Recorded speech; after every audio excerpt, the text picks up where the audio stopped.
কি নাম বললে তুমি? সুহানি দীক্ষিত। তুমি তোমার স্ত্রীর নামও জানো না? কংগ্রাচুলেশন, আজ থেকে আপনারা দুজন স্বামী। এটা আমার ক্রেডিট কার্ড। আমাকে আর্জেন্টলি 6 মাসের জন্য ইউকে যেতে হবে। আমি ফিরে এসে তোমার সঙ্গে দেখা করব। কিন্তু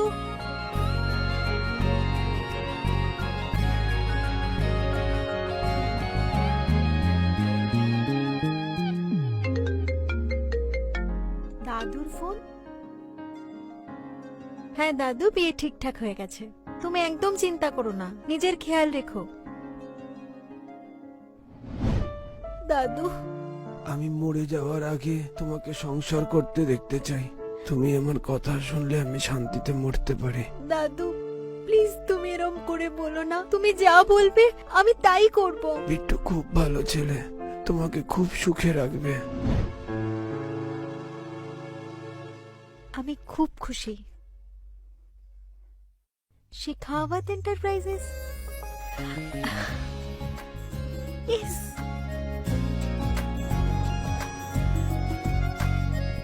আচ্ছা মানো, আজ অফিসে সবাইকে এরম নার্ভাস লাগছে কেন? আরে মিস্টার শিখাওয়াত আসছে না, সেই কারণে। সবাই তো বলে আজ অব্দি নাকি ওনার একটাও অ্যাসিস্ট্যান্ট টিকে থাকেনি। উনি খুবই রাগী মানুষ, কতজন আসলো কতজন গেল। আমার তো মনে হয় অ্যারোগেন্ট বস। হ্যালো, আচ্ছা আচ্ছা আচ্ছা, গাইজ মিস্টার শিখাওয়াত এসে গেছেন, কাম অন।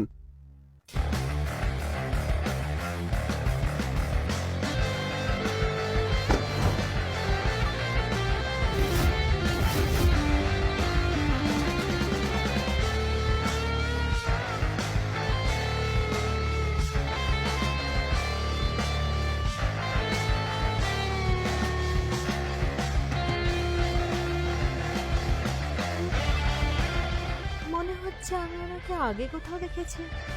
কি ব্যাপার, অর্জুনের ওপর থেকে তোমার নজর তো সরছেই না। না, এমন কোনো ব্যাপার নয়। তোমার জন্যই ভালো। শেষবার একটা মেয়ে খুব ফ্লার্ট করার চেষ্টা করেছিল, তারপর বেচারিকে তার চাকরি ছেড়ে যেতে হলো।